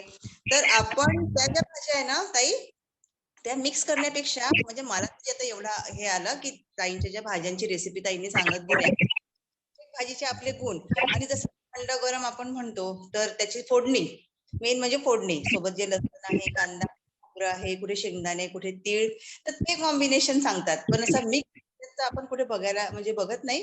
वांगे बटाटे ठीक आहे, भाज्या मिक्स नाही आपल्याला मिळाल्या. आपण प्रणिता ताईला विचारू, आपण नेक्स्ट प्रश्न हा ठेवू. हरिओम दादा. हरिओम, हरिओम. अमोघ वक्तृत्व आणि सामाजिक दातृत्व यांचा सुरेख संगम असणाऱ्या ज्या प्रणिताताई आहेत त्यांनी आज आपल्याला मोलाचं मार्गदर्शन केलं, याबद्दल सर्वप्रथम त्यांचे खूप खूप आभार. त्यांनी ज्या काही गोष्टी सांगितल्या, मला असं वाटतं सत्संग हा सगळ्याच ठिकाणी आवश्यक आहे. जसं तो व्यक्तीच्या बाबतीत असतो की आपण कोणाच्या सोबत आहोत, त्यामुळे आपलं आयुष्य सुधारायचं का आपल्या आयुष्याची अधोगती व्हायची हे अवलंबून असतं. अगदी तीच गोष्ट अन्नपदार्थांच्या बाबतीत आहे. दोन अन्नपदार्थांचं एकत्रीकरण करताना ते चवीच्या आणि पोषणाच्या दृष्टिकोनातून जर ते एकत्र केलं तर त्यामुळे काही भाज्यांच्या एकत्रीकरणामुळे पोषणाची जी त्याची समृद्धी आहे ती एकदम वाढून जाते आणि चव सुद्धा इतकी रुचकर होते. जसं मी आता मगाशी बोलले की वांगे बटाटे हे जे कॉम्बिनेशन आहे तर ते अगदी प्रसिद्ध आहे, चांगलं कॉम्बिनेशन आहे. पण रानभाज्यांच्या बाबतीत बोलायचं झालं तर अशाही काही भाज्या असतील किंवा असाव्यात नक्कीच की ज्यांचं एकत्रीकरण हे फार सुंदर आहे. आता दोन कोणत्या भाज्यांचं एकत्रीकरण चांगलं असेल याच्याबद्दल प्रणिताताई लवकरच सांगतील. पण अन्नपदार्थांच्या इतर घटकांच्या बाबतीत सांगायचं झालं तर जसं संघ हा चांगला असावा असं मी बोलले, त्याच्यामध्ये 2-3 गोष्टी मला खूप आवडल्या ताईंच्या. पहिली गोष्ट अशी की त्यांनी सांगितलं की तीळ, खसखस आणि खोबरं या गोष्टींचा जर उपयोग आपण भाज्या करताना केला तर त्यामुळे चवही चांगली होईल आणि कॅल्शियमचा सोर्स सुद्धा त्यातनं चांगला मिळेल. अतिशय खरी गोष्ट आहे ही. थोडस याच्यामध्ये मला आणखी थोडी भर टाकायची, थोडं ऍडिशन करायचं आहे. या ज्या भाज्या आहेत या भाज्या कॅल्शियम आणि लोह या दृष्टिकोनातून अत्यंत समृद्ध आहेत. कधी कधी असं होतं की लोहाची कमी, म्हणजे आज काय झालेलं आहे की रक्तक्षयाची जी समस्या आहे ती सगळ्याच वयोगटामध्ये खूप जास्त प्रमाणामध्ये भेडसावते. अख्ख्या जगभरामध्ये रक्तक्षय याची भीषण समस्या आहे, भीषण समस्या आहे. मग ते बालक असेल, किशोरी असतील किंवा गर्भवती स्त्रिया असतील, सगळीकडेच रक्तक्षयाची समस्या आहे. आणि ही समस्या जर आपल्याला कमी करायची असेल तर आपल्याला आहारामधून लोहाचं प्रमाण वाढवणं हे अत्यंत आवश्यक आहे. या दृष्टिकोनातून कधी कधी असं होतं की दोन गोष्टी असतात. लोहाचा इंटेकच कमी असतो, म्हणजे लोहयुक्त पदार्थ आपण जे घेतो तर ते पदार्थ घेण्याचं प्रमाणच कमी असतं. दुसरी गोष्ट अशी असते की काही पेशंटच्या बाबतीत असं होतं की हे लोक विचारतात, म्हणजे मलाही विचारतात येऊन किंवा इतर तज्ञांकडे जाऊन या लोकांचं असं म्हणणं असतं की मॅडम आम्ही लोहयुक्त पदार्थ खूप खातो पण माहित नाही माझं हिमोग्लोबिन वाढतच नाही, काय कारण असेल असं? तर चुकीची जीवनशैली किंवा अन्न पदार्थांचा चुकीचा वापर, चुकीच्या वेळेस केलेला उपयोग हे एक त्याचं कारण असू शकतं. अजून थोडं स्पष्ट आणि विस्ताराने सांगायचं झालं तर जेव्हाही या रानभाज्यांचा उपयोग आपण आहारात करतो, मुख्य करून मला इथे एक अतिशय महत्वाची टीप आपल्या सगळ्यांना द्यायची आहे की लोहयुक्त पदार्थ घेताना, मग ती लोहाची गोळी असेल किंवा लोहयुक्त पदार्थांची डिश असेल, नाश्त्यासाठी केलेली असेल किंवा जेवणासाठी केलेली असेल, चहा प्रेमी आणि कॉफी प्रेमींसाठी ही विशेष सूचना आहे की लोहयुक्त गोळी घेतल्यानंतर जनरली असं असतं की बरं आधी हे गोष्ट सांगते की लोहयुक्त पदार्थ घेतल्यानंतर चहा किंवा कॉफीचं सेवन करू नका. याचं कारण असं की चहातलं टॅनिन आणि कॉफीतलं कॅफेन हे लोहाच्या शोषणात अडथळा आणतं. त्यामुळे होतं काय की आपल्याला असं वाटतं की मी लोहयुक्त पदार्थ घेत आहे, परंतु शरीरामध्ये त्याचं शोषण होत नाही. तर म्हणून ही गोष्ट लक्षात ठेवणं आवश्यक आहे. सिनियर सिटीजन्सच्या बाबतीत सांगायचं झालं तर काय होतं आजकाल, म्हणजे डायबिटीस आहे, बीपी आहे किंवा इतरही म्हणजे लोहाची कमतरता आहे, कॅल्शियमची कमतरता आहे, तर या गोष्टी इतक्या जास्त प्रमाणामध्ये वाढलेल्या आहेत की त्यामुळे म्हणजे मोठ्या प्रमाणामध्ये ही समस्या आणि मोठ्या प्रमाणामध्ये प्रत्येक घरामध्ये गोळ्या घेण्याचं, औषधं घेण्याचं प्रमाण हे खूप वाढलेलं आहे. गोळ्या किंवा औषधं ही कोणत्या वेळेला घ्या, म्हणजे आपली गोळी विसरू नये याच्यासाठी खास करून ज्येष्ठांसाठी एक मला विनंती करायची आहे की आपण म्हणजे काय होतं खूप वेळेला माझ्या असं बघण्यात येतं की चहा घेतला की आपण गोळी घेऊ, असं कुठंतरी त्याची चहा सोबत गाठ घातली जाते की सकाळचा चहा घेतला का हा मग आता माझी गोळी घ्यायची वेळ झाली आहे. तर अशी चहा सोबत किंवा कॉफी सोबत त्याची गाठ घालू नका. याचं कारण असं आहे की या पदार्थांच्या सोबत जर तुम्ही चहाचं सेवन करता आहात तर त्या गोळीचा काही उपयोग होणार नाही तुमच्या शरीरामध्ये. त्यापेक्षा वेळेची जर गाठ घातली, म्हणजे समजा सकाळी 7 किंवा सकाळी 8-8:30 ला जर तुम्ही नाश्ता करत आहात तर 8 वाजताच्या वेळेची गाठ जर तुम्ही त्या गोळीशी घातली की 8 वाजलेत का, अरे हो मला गोळी घ्यायची आहे, तर त्याचा फायदा आपल्या सर्वांच्या म्हणजे तब्येत, तुमच्या तब्येत सुधारण्यावर होईल, सुदृढ होण्यावर होईल. नाहीतर असं होईल की म्हणजे लोहयुक्त पदार्थ आपण घेतो आणि वरून पुन्हा चहा आणि कॉफीचं सेवन करतोय, तर तिथे खास करून लोहाचं शोषण होणार नाही. आता लोहाचं शोषण चांगलं होण्यासाठी आपण काय केलं पाहिजे, तर इथे मला असं विशेषत्वाने सांगायचंय, म्हणून मी मगाशी फार काळजीपूर्वक ऐकत होते प्रणिताताईंचं मार्गदर्शन. तर याच्यामध्ये थोडंसं ऍडिशन मला असं करावीशी वाटतंय की जिथे जिथे आपल्याला लिंबाचा वापर करणं शक्य आहे, याचं कारण असं की लोहाच्या शोषणासाठी उपयोगी असणारा जीवनसत्व क हा अतिशय आवश्यक असतो. जेव्हा व्हिटॅमिन सी ची प्रेझेंटी तिथे असते त्याच वेळेला लोहाचं शोषण हे अतिशय चांगल्या पद्धतीने होतं. तर ज्या ज्या ठिकाणी भाज्यांमध्ये आपण लिंबाचा वापर करू शकतो तर तिथे तिथे हा आपण जरूर करावा. म्हणजे जसं कॅल्शियमसाठी आपण खसखस वापरतोय, जसं नारळाचा वापर करतोय की त्याच्यामुळे चवही चांगली येते, तसं तसं ज्या ज्या ठिकाणी आपल्याला असं वाटतंय की इथे मी लिंबू नक्की भाजीमध्ये वापरू शकते तिथे जरूर वापरा. जर ते शक्य नसेल तर मला असं वाटतं की आपली जी भारतीय संस्कृती आहे, खाद्य संस्कृती अतिशय चांगली आहे. बघा ताट वाढण्याचं सुद्धा एक वेगळं शास्त्र आहे. त्या पद्धतीनेच ताट वाढणं आवश्यक आहे. जसं आणि ह्या लिंबाला विशेष स्थान आहे. रोज ताट वाढताना या लिंबाला विसरू नका. कोविड-19च्या काळापासून झालंय असं, की आपण वारेमाप म्हणजे व्हिटॅमिन सीच्या गोळ्या घेतो आहोत किंवा व्हिटॅमिन सीचा एक्सेसिव्ह इंटेक करतो. तर हे करण्यापेक्षा नॅचरल सोर्सेसचा आपण जर वापर केला, म्हणजे आपल्या घरामध्ये लिंबू असतंच असतं. तर त्याच पद्धतीने ताट वाढताना आपण हे लक्षात देणं जरुरी आहे, की पांढरं मीठ आपण घेतलंय, तर याच्या खाली आपण पिवळ्या रंगाचं म्हणजे रंगसंगती फार सुंदर दिसेल. ताटही शास्त्रशुद्ध पद्धतीने वाढलं जाईल आणि म्हणून मिठाच्या खाली ते लिंबू असणं आवश्यक आहे. त्याचबरोबर पालेभाज्या किंवा फळभाज्या ह्या असणं आवश्यक आहे. त्याचबरोबर दह्याची वाटीही असणं आवश्यक आहे. दही हे उत्तम प्रोबायोटिक आहे.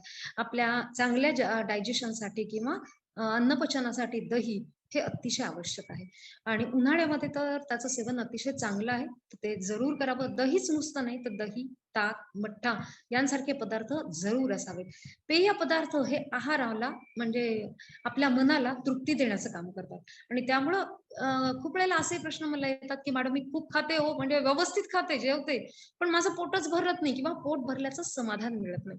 तर हे का होतं? याचं कारण असं आहे, की जेव्हा जेवण करताना किंवा आहारामध्ये एखाद्या अन्न घटकाचं डिफिशियन्सी असते किंवा कमतरता असते किंवा एखादा अन्न गट मी म्हणेल अन्न गट म्हणजे जसं डाळींचा गट, तृणधान्यांचा गट, भाज्यांचा गट, फळांचा गट हे झाले अन्न गट.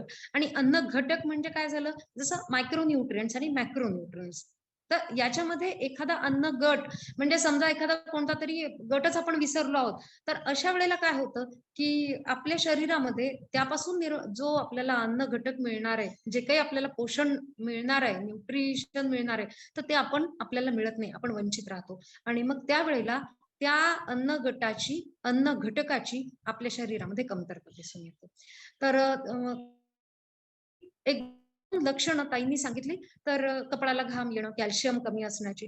तर मला अजून याच्यामध्ये थोडीशी भर अशी टाकावीशी वाटते, की बऱ्याच वेळेला माझ्या असं लक्षात येतं किंवा खूप आता महाविद्यालयात काउन्सिलिंगचं काम करते मी. अकॅडमिक काउन्सिलर आहे. तर बरेचसे लोक मला प्रश्न विचारतात. म्हणजे महाविद्यालयातही विचारतात किंवा महाविद्यालयाच्या बाहेरचे सुद्धा लोक प्रश्न विचारतात. यामध्ये दुपारी साधारणतः 2:30 ते 3 वाजता गोड खाण्याची इच्छा नक्की होते. तर मला इथे एक सांगायचं आहे, की गोड खाण्याची इच्छा जर आपल्यालाही होत असेल, मला या आम्हाला पण खूप गोड खाण्याची इच्छा होते. म्हणून मी काय करते, की चहामध्ये जे 1 चमचा साखर टाकते ना, त्याच्याऐवजी मी 2 चमचे साखर टाकून तो चहा पिते. तर असं करत असाल तर असं मुळीच करू नका. ते याच्यासाठी असं करतात, की त्यांना गोड खावंसं वाटतं, गोड काहीतरी प्यावंसं वाटतं, म्हणून ते करतात. पण त्याच्यामुळे शरीराचं अजून जास्त नुकसान होत आहे. जेव्हा आपल्याला गोड खाण्याची इच्छा होतीये, याचा अर्थच असा, की आपल्या शरीरामध्ये कोणत्यातरी पोषक तत्वाची नक्कीच कमतरता आहे. आणि त्याच वेळेला शुगर क्रेव्हिंग असं त्याला शास्त्रीय भाषेमध्ये म्हटलं जातं. तर त्याच वेळेला शुगर क्रेव्हिंगची भावना होते. याच्यामध्ये अजून एक गोष्ट मला अशी सांगायची, की चॉकलेट खाण्याची इच्छा काही जणांना होते. तर जर तसं असेल, की आपल्याला खूप खूप इच्छा होत असेल चॉकलेट खाण्याची, तर शरीरामध्ये असणाऱ्या मॅग्नेशियमची कमतरता दाखवण्याचं सुद्धा हे लक्षण आहे. फार कमी लोकांना हे माहिती असतं आणि मग गोड खावंसं वाटतंय म्हणून मग काहीतरी कुठेतरी चॉकलेटच खा, कुठेतरी साखरच खा 1-2 चमचे, असे प्रयोग त्याच्यातनं केले जातात. आता याच्यावर सोल्युशन काय? तर याच्यात आहारामध्ये सर्व अन्न गटांचा वापर करणे, संतुलित आहार घेणं हे तर आहेच आहे, निश्चित आहे. पण खूप आपल्याला गोड खावंसं वाटतं. काही जण खूपच गोड खाऊ असतात. मला सुद्धा स्वतःला गोड खायला खूप आवडतं. तर अशा वेळेला आपण काय केलं पाहिजे? तर याच्याबद्दल टिप्स सांगताना मला असं वाटतं, की नॅचरल सोर्सेसचा आपण वापर करा. जर आपल्याला असं वाटतं, की मला खूप गोड खावंसं वाटतंय, तर साखरेकडे वळू नका, चॉकलेटकडे वळू नका. तर याच्या ऐवजी तुम्ही काय करा, पेंडखजूर खा ना. पेंडखजूर नक्कीच खाऊ शकता. पेंडखजूर गोड असते, आपलं तोंड गोड पडेल आणि त्याच्यामुळे खजुरामधून मिळणारं जे आयर्न आहे तेही आपल्याला मिळेल. किंवा काळ्या मनुका आहेत, त्या तुम्ही 2-4 तोंडामध्ये टाका. काळ्या मनुका सुद्धा गोड असतात. आपलं तोंड गोड पडेल आणि काळ्या मनुका लोह वाढवण्यासाठी अतिशय चांगला सोर्स आहे. तर आपण हे नक्की घेऊ शकतो. अजून गोड खाऊंसाठी आणखी एक चांगली मेजवानीची डिश सांगायची म्हटलं तर अळीवची खीर. लोहाचा विषय निघाला, अळीवाला विसरून चालणार नाही. अळीव जे जनरली आळीवाचा वापर कधी केला जातो, जेव्हा घरामध्ये कोणी गर्भवती स्त्री आहे किंवा दुग्धसृजन स्त्री, म्हणजे अंगावर बाळाला दूध पाजणारी जी स्त्री आहे, धात्री स्त्री असं म्हटलं जातं खूप वेळेला तिला. तर अशा वेळेला आळी घरामध्ये वापरले जातात. पण असं करू नका. आळीचा वापर हा आपण नेहमी सुद्धा अधूनमधून करू शकतो. आठवड्यातनं आपण करू शकतो. गोड खाऊनसाठी आळीवाचा वापर कसा करता येईल? तर आळीवचे लाडू खूप छान होतात. मी स्वतःही ते बनवले आहेत, नेहमीच बनवते. तर आळी, पेंडखजूर यांचं एकत्रीकरण खूप छान होतं आणि वेगळं त्याच्यात साखर वगैरे टाकण्याची गरज नसते, कारण खजूर गोडच असतात. तर तशा पद्धतीने आपण नक्की करू शकता. किंवा अजून एक गोष्ट अशी, की आळी जे आहे त्याला न धुता ओल्या कपड्याने त्याला पुसून घ्यायचं, थोडंसं त्याला भाजून घ्यायचं आणि त्याची मिक्सरवर अगदी थोडं भाजायचं, खूप जास्त नाही. आणि त्याच्यानंतर मिक्सरवर त्याची पावडर करून ठेवायची. काय असतं, आपल्याकडे दूध उरतं. तर जेव्हा दूध उरतं त्यावेळेला आपल्याला प्रश्न पडतो, की आता मी काय करू? आणि आपल्याला झटपट काहीतरी रेसिपी अशी हवी असते, की जी पटकन होईल. तर अशा वेळेला आपल्याला गोडे खायचंय आणि पटकन आपल्याला रेसिपी पण पाहिजे. तर अशा वेळेला तुम्ही जे दूध गरम केलेलं आहे, त्याच्यामध्ये 1 चमचा आळीवची जी पावडर आहे, म्हणजे ती बारीक करून ठेवलेली जी पावडर आहे, ती पूड आहे, ते एका बॉटलमध्ये किंवा एका डब्यामध्ये भरून ठेवा. आणि जेव्हा-जेव्हा घरामध्ये दूध उरतंय किंवा आठवड्यातून एखाद वेळेला जेव्हाही आपल्याला गोड खायची इच्छा होतीये, त्यावेळेला अर्धा चमचा त्याच्यामध्ये अळीवची पावडर टाका. म्हणजे आता तुम्ही किती प्रमाण घेतात, घरात किती सदस्य आहेत, त्यानुसार आपल्याला ते प्रमाण टाकायचं आहे. अळीव अतिशय खमंग लागतात, खूप छान लागतात चवीला आणि लोहाच्या प्राप्तीचं उत्तम साधन म्हणून अळीवाचा विचार केला जातो. अळीवाची खीर सुद्धा चांगली आहे, पण अळीवची खीर सांगताना बऱ्याच महिलांची तक्रार अशी असते, की ताई अळीवची खीर खूपच चिकट होते हो, त्यामुळे आम्हाला ती आवडत नाही. तर काही हरकत नाही. तुम्हाला अळीवची खीर चिकट वाटते, तर तुम्ही अळीवची खीरच्या ऐवजी अळीचे लाडू खूप छान होतात, टेस्टी होतात. ते तुम्ही घेऊ शकता. किंवा अशा पद्धतीने जर अळीवची खीर, म्हणजे अळी भिजत घातली की ते खूप चिकट होतात. तर भिजत न घालता त्यात पाणी टाकायचं नाही. त्याच्या ऐवजी तुम्ही त्याची पावडर मिक्सरवर, म्हणजे पावडर तुम्ही करून ठेवून त्याच्या एका डब्यामध्ये ती जर भरून ठेवली, तर आयत्या वेळेला समजा कोणी आलंय, तर कोणी आल्यानंतर, आपण कोणी पाहुण्या घरामध्ये आल्यानंतर आपण जे काहीतरी वेगळं आता काय करावं गोड, हा जो आपल्याला प्रश्न पडतो. म्हणजे आपल्या घरातल्या सदस्यासाठी तर करायचंच आहे, पण कुणी आपल्याकडे भेटायला आल्यावर आपल्याला हा प्रश्न खूप भेडसावत असतो, की मी आता काय करू गोड. तर अशा वेळेला अळीवची खीर नक्की ट्राय करून बघा. झटपट होईल आणि येणारा पाहुणा खूपच म्हणजे त्यालाही ते खूप छान वाटेल, की एक न्यूट्रिशियस डिश तुम्ही त्याला सर्व्ह करू शकता. याचा एक आनंद वेगळाच होईल. रानभाज्यांच्या बाबतीत एक शेवटचं विधान असं वाटतं, की वायुविकार, पित्तविकार, रक्तविकार, त्वचा विकार या सर्वांवर आहे रानभाज्या गुणकार. त्यामुळे रानभाज्यांना दुर्लक्षित करू नका. काय झालं, मागच्या वर्षी एक अशी घटना घडली, की लौकीचा ज्यूस पिला आणि एका महिलेचा मृत्यू झाला. काय झालं होतं? कशामुळं झाला मृत्यू? हे कारण बाजूला राहिलं आणि भाज्यांचं सेवन काही लोकांनी टाळायला सुरुवात केली. म्हणजे नाही, भाजी खाल्ली किंवा लौकी खाल्ली, की मग आपल्यालाही असं होतं, की काय असं असतं, की विषाची परीक्षा घेतली जात नाही आणि मग भाज्या खाऊन आपल्याला हे जीव धोक्यात कोण आणून घेईल? त्यामुळे कुठेतरी मग भाज्या परत एकदा दुर्लक्षित होऊ लागल्या. अशा पद्धतीची घटना वारंवार घडतात. त्याच्यामधून चुकीची जीवनशैली हे एक कारण असतं मुख्य करून.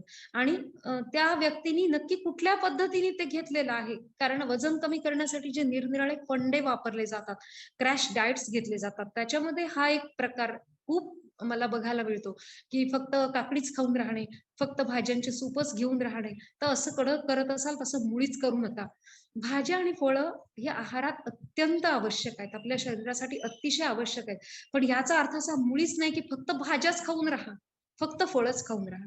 भाज्या आणि फळं आपल्याला जरूर खायची आहेत. जरूर त्याचं सेवन करायचं आहे. पण ते समतोल आहाराच्या सोबत बाकीच्या अन्न पदार्थांनाही आपल्याला सोबत ठेवायचंय.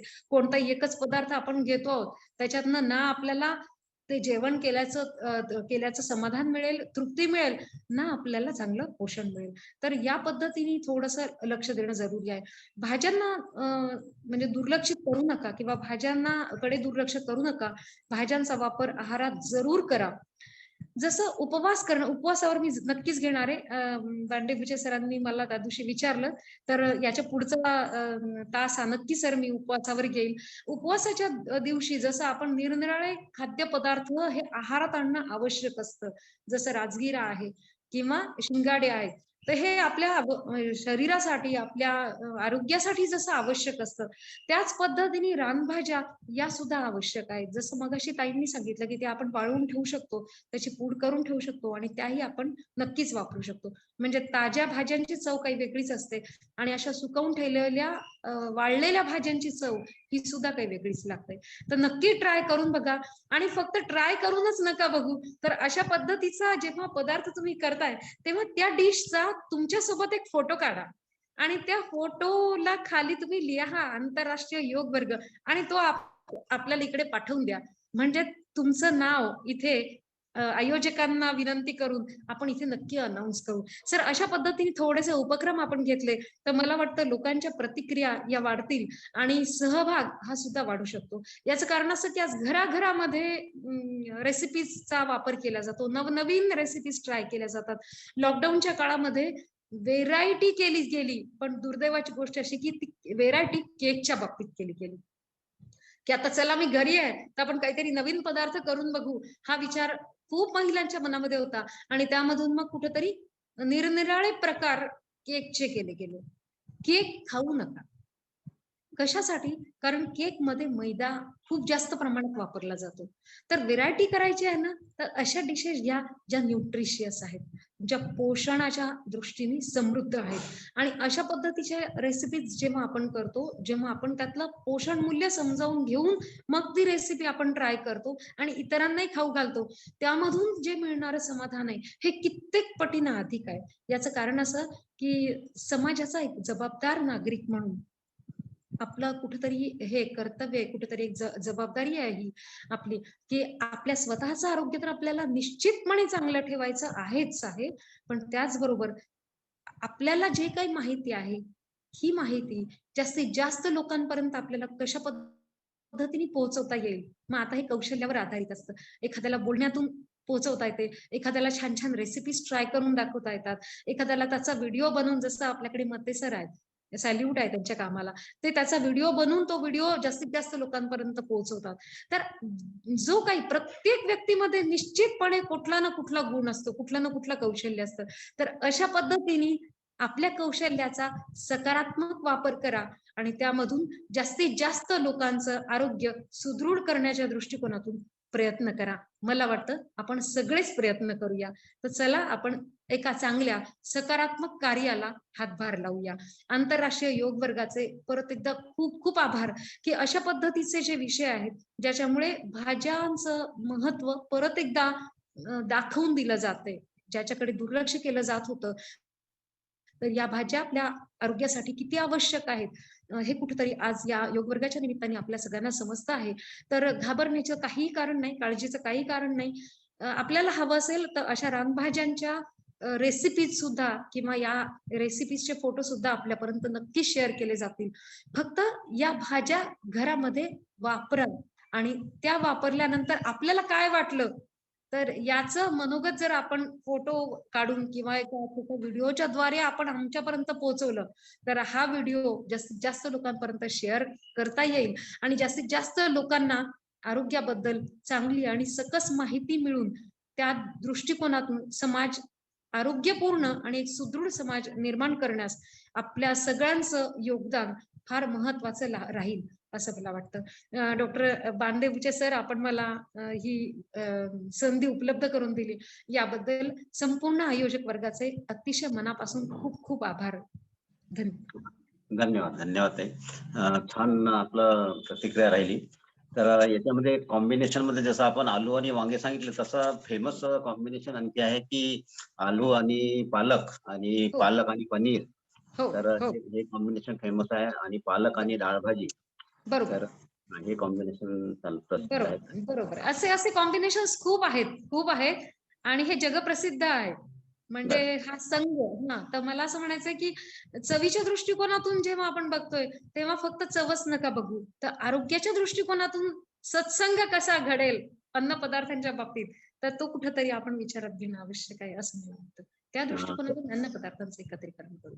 काही भाज्यांमध्ये आपण मुगाची डाळ ही मिक्स करतात ती निश्चितपणे सोळा भाजी एक राहते. अगदी सर, तुम्ही आता डाळीचा विषय काढलाच आहे, तर अजून एक गोष्ट सांगते. लोहाचा विषय सुरू होता. याच्यामध्ये मसुरीची डाळ ही अतिशय महत्वाची आहे. आणि जनरली काय असतं की स्वयंपाकघरामध्ये मसुरीची डाळ ही दुर्लक्षित असते. तर असं करू नका. मुगाच्या डाळीचा वापर केला जातो. ज्यांच्या घरामध्ये लहान लेकरू आहे किंवा ज्येष्ठ व्यक्ती आहेत, तर अशा व्यक्तींसाठी मुगाच्या डाळीचा वापर नक्की आपण करतो. पण मसुरीची डाळ मात्र दुर्लक्षित राहते. तर असं करू नका. मसुरीची डाळ अतिशय पौष्टिक आहे. आता डॉक्टर साहेब तुम्ही सांगितलं त्याच पद्धतीने, जसं पालेभाज्यांच्या सोबत सुद्धा मसुरीच्या डाळीचं कॉम्बिनेशन उत्तम आहे. आपण ते नक्की करू शकतो. त्याच्यात कॅल्शियम आणि लोह दोन्ही निश्चितपणे वाढेल. फक्त त्यानंतर चहा पिऊ नका, हे लक्षात ठेवा. ताई, ते एक आळीव सांगितलंय ते छान आहे, परंतु आळीव ते आपण भाजून करायचंय, पावडर करायची की म्हणतात की डायरेक्ट पावडर करता येते? डायरेक्ट करता येते, पण थोडस भाजलं त्याला तर चांगलं. भाजून घ्यावं थोडं, खूप जास्त भाजण्याची गरज नसते. थोडं म्हणजे ओल्या कपड्याचं कारण असं की एखाद्या वेळेला म्हणजे बाहेरून जेव्हा बाजारातून आपण आळी आणतो तेव्हा त्याला थोडं पुसणं आवश्यक आहे. तर त्याला पाणी टाकलं की ते चिकट होतात. त्यामुळे पाणी टाकायचं नाही. तर कपडा ओला करायचा आणि ओल्या कपड्यानं ते स्वच्छ पुसून घ्यायचे. आणि बरं. त्यानंतर मग थोडेसे भाजून, म्हणजे खूपच खमंग त्याचा स्वाद लागतो सर. खूपच छान. खूप छान लागतं. म्हणजे त्याचे लाडू माझ्या घरातल्याही सगळ्यांना खूप आवडतात. मला तुम्ही तर म्हणजे मला गोड आवडतं खायला, म्हणून अशा पद्धतीचे निरनिराळे प्रयोग घरामध्ये नक्की सुरू असतात. तर मला वाटतं अशा पद्धतीचे आपल्याही घरामध्ये जर प्रयोग सुरू झाले, तर ते पोषणाच्या दृष्टीने नक्कीच समृद्ध असेल. तर ताई, आमच्या वर्गामध्ये की नाही आदरणीय आमच्या मंगलाताई डहाके यांनी आपल्याला रेसिपीचं एक प्रात्यक्षिक घेतलं होतं. त्याच्यामध्ये 9-10 रेसिपी त्यांनी करून दाखवल्या होत्या तेवढ्या एका तासामध्ये. अच्छा. पटापट. तसं तर आपण उपवासाचे जे पदार्थ सांगितले त्याच्याविषयी आपण आपला वर्ग घेऊया. आणि नक्की मला नक्की. आळीव मध्ये काही आणखी कॉम्बिनेशन काही करतात का लाडूच्या वेळेस? जसं पेंडखजूर अच्छा, पेंडखजूर आणि आळीव.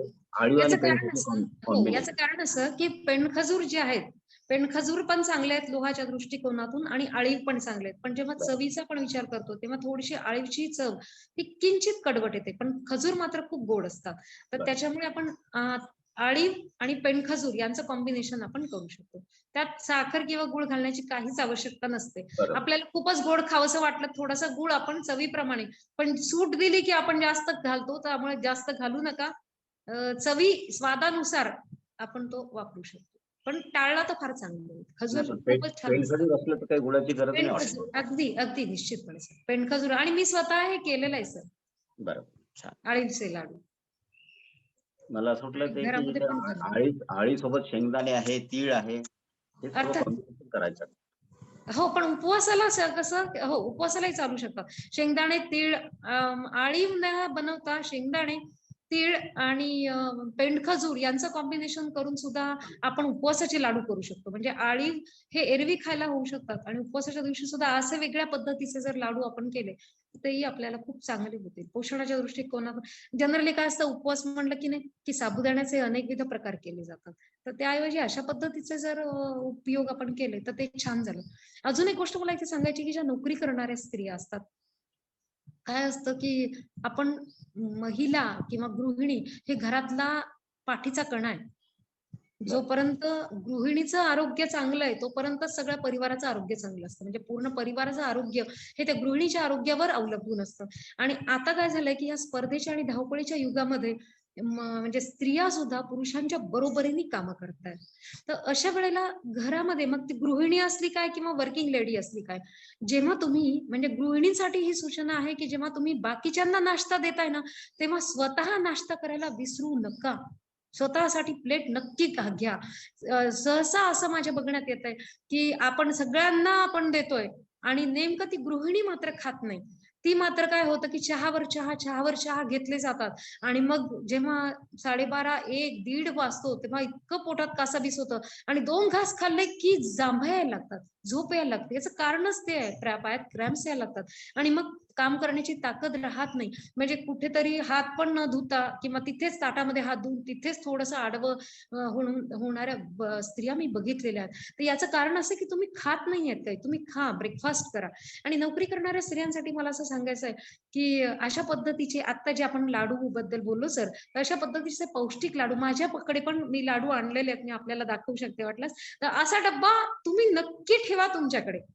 काय असतं, कधी मीटिंग्स असतात, कधी कुठला प्रोग्राम असतो, कधी काहीही कारणामुळे जास्तीचं काम करण्याची गरज पडली किंवा महाविद्यालयामध्ये किंवा तुमच्या वर्क प्लेसला जास्तीचा वेळ तुम्हाला थांबायचं काम पडलं किंवा एखाद्या दिवशी असं झालं की जेवायला वेळ नाही मिळाला, नाश्ता असं तर करूच नका, पण खायला वेळ नाही मिळाला, तर अशा वेळेला हे पौष्टिक लाडू, पहिलेचे लोक म्हणत होते की भूक लाडू नक्की असावेत आपल्या जवळ, हे भूक लाडू नक्की सोबत ठेवा. म्हणजे काय होईल की जेव्हा भूक लागेल त्यावेळेला इतर कुठे शोधण्याची किंवा मग कुठेतरी बाहेरचं जे पॅकेट फूड बाहेरचं विकत आणलं जातं ना, चला आता कुठेतरी चिप्स खाऊ, वेफर्स खाऊ, समोसा खाऊ, कचोरी खाऊ, तर हे करू नका. याच्या ऐवजी तुमच्या डब्यातले जर पौष्टिक लाडू तुम्ही काढले तर मला वाटतं ही एक वेगळी मेजवानी होईल, हा एक पौष्टिक खजिना होईल आणि तो फार चांगला होईल. तर त्या पद्धतीने नोकरी करणाऱ्या स्त्रियांसाठी तर पोषण अतिशय गरजेचं आहे, गृहिणींसाठी सुद्धा ते तितकंच गरजेचं आहे. तर जिथे समतेची गोष्ट येते तिथे मला वाटतं हे आहाराच्या दृष्टिकोनातून लक्ष देणं फार आवश्यक आहे. कारण कामं आपण इतकं करतो तर खाण्याच्या बाबतीत का दुर्लक्ष करायचं? तसं करू नका. सगळ्यांच्या सोबत नक्की प्लेट स्वतःची काढा आणि नाश्ता हा नाश्त्याच्या वेळेलाच करा, जेवायच्या वेळेला करू नका. कारण तेही असतं, नाश्त्याची वेळ टळून जाते, जेवायच्या वेळेला नाश्ता केला जातो आणि मग आता जेवणार काय, हा कुठेतरी एक प्रश्न असतो. तर मला वाटतं असं करू नका. बरोबर. तर आमच्या सीमाताई लाडू दाखवतील तोपर्यंत आपण म्हणू की एकदम इमर्जन्सी मध्ये आपण जे किसमिस आहे किंवा काळे मनुके आहे हे आपण आमच्या गृहिणींनी सोबत जर तोंडात ठेवले तर तेवढी शक्तिवर्धकही राहील आणि आहाराने मिळेल. तर इथे पतंजलीला काही काही जे खांब आहेत त्या खांबावर याचे मनुक्याचे आणि किसमिसचे किनी हे ठेवलेले राहतात. काय म्हणतात त्याला, पेटी ठेवलेली राहते की त्याच्यामध्ये किसमिस आणि मनुके ठेवलेले राहतात. ते तुम्ही चालता फिरता तुम्ही त्याच्यातले किसमिस घेऊ शकता. हा लाडू, हा डब्बा सर नेहमी माझ्या सोबत असतो हा. आणि अच्छा. याच्यामध्ये माझ्याकडे गुळ शेंगदाण्याचे लाडू आहेत, बरं नेहमी बरं. माझ्याकडे सोबत असतो हा. याच्यामध्ये हे आपण बघू शकता, याच्यामध्ये लाडू आहेत. छान. मी जास्तीचे पण लाडू घेऊन येते सोबत, म्हणजे जर कोणाला कधी भूक लागली तर आपल्याच डब्यातला भूक लाडू आपण त्यांच्या सोबत शेअर करू शकतो. आणि हा बरोबर. लाडू असा आहे ना सर की चालता बोलता कुठेही, म्हणजे अगदी कुठेही गेल्या तरी आपण नक्की खाऊ शकतो. हे बघा हा लाडू आहे, असंच मी तुम्हाला शेअर करते सर. एकदम एकदम छान, एकदम छान. चला, आम्हाला सर्वांना आपल्या आभासी पद्धतीने लाडू मिळालेला आहे. हो हो, पेंड खजूर, शेंगदाणे, गुळ. असं तर काही लहान असं मुलांसाठी टाकलेलं गुळ टाकण्याची गरज नसते. हा, पेंड थोडक्यात. खजूर, शेंगदाणे हे याच्यामध्ये डाळवही आपण वापरू शकतो. तर बरोबर बरोबर. तेही खूप पौष्टिक होतात. तर उपवासाच्या दृष्टिकोनातून हा केलेला लाडू आहे. याच्यामध्ये खूप प्रकार होतात, खूप. बरं. म्हणजे गुळ शेंगदाण्याच्या लाडूमध्ये म्हणजे क्रिस्पी पण होतात. पण हा जो लाडू आहे ना सर, हा ज्येष्ठांना खाण्यासारखा आहे. याचं कारण असं आहे की तुम्ही बघाल, गुळ शेंगदाण्याचा लाडू म्हणलं की तो लवकर तुटत नाही, पण हा मी बनवलेला जो लाडू आहे हा एका क्षणामध्ये हा तुटतो, एका क्षणामध्ये हा तुटतो. बघा, बरोबर. तुम्हाला मी दाखवते, हो. अगदी काहीच याला एफर्ट्स लावण्याची गरज नाही. हे बघा. बरोबर बरोबर. तर याचे एक लहान लहान मुलांसाठी वेगवेगळे शेप तयार केले जाईल तर ते लहान मुलांनाही खूप आवडतील. हो हो हो आहे, काजू कतली शेप आहे. हो. तर लहान मुलांना जनरली काय असतं, क्रिस्पी आवडतं. पण ज्येष्ठांच्या बाबतीत असं होतं की दातांची समस्या असते आणि अशा वेळेला गुळ शेंगदाण्याचे लाडू हे जर लहान मुलांसाठी केले तर मग ज्येष्ठांसाठी काय करणार, कारण हे इतके क्रिस्पी आणि थोडेसे कधी कधी कठीण बनतात चावण्यासाठी. तर म्हणून हा जो पदार्थ आहे हा फक्त लहान मुलांसाठी केला जातो. परंतु माझ्या घरामध्ये म्हणजे ज्येष्ठ व्यक्ती आहेत, तर अशा पद्धतीचा लाडू केला तर मला वाटतं तो तुमच्या मुलांनाही आवडेल आणि हो. सिनियर सिटीजन्सला नक्कीच आवडेल. तर नक्की ट्राय करून बघा. आणि अगदी अशा बरोबर. पद्धतीचे भूक लाडू नक्की सोबत ठेवा, जो तुम्हालाही उपयोगी आहे आणि इतरांनाही तुम्ही देऊ शकता. बरोबर. चालेल, ठीक आहे, धन्यवाद ताई. आज वेळ झाला बराच, परंतु खूप महत्वाच्या विषयावर आणि छान माहिती आपल्याला मिळाली ताईकडून. आपल्या राजू दादा सारखंच आपल्या सीमाताईचेही भाषण आपण ऐकत राहावं असं वाटतं. बरीचशी माहिती सीमाताईकडून आपल्याला मिळत राहते. आणि मसूरच्या डाळीविषयी हे चांगलं एक कॉम्बिनेशन आपल्याला मिळालं की आपण जनरली मुगाची डाळ वापरतो, तुरीची डाळ वापरतो, परंतु मसूरची डाळ जास्त वापरत नाही. खरं, अगदी खरं, अगदी खरं. तर ठीक आहे, धन्यवाद. आपला उपवासाचा एक वर्ग घेऊ ताई आपण. नक्की घेऊ. हरिओम हरिओम. हरी.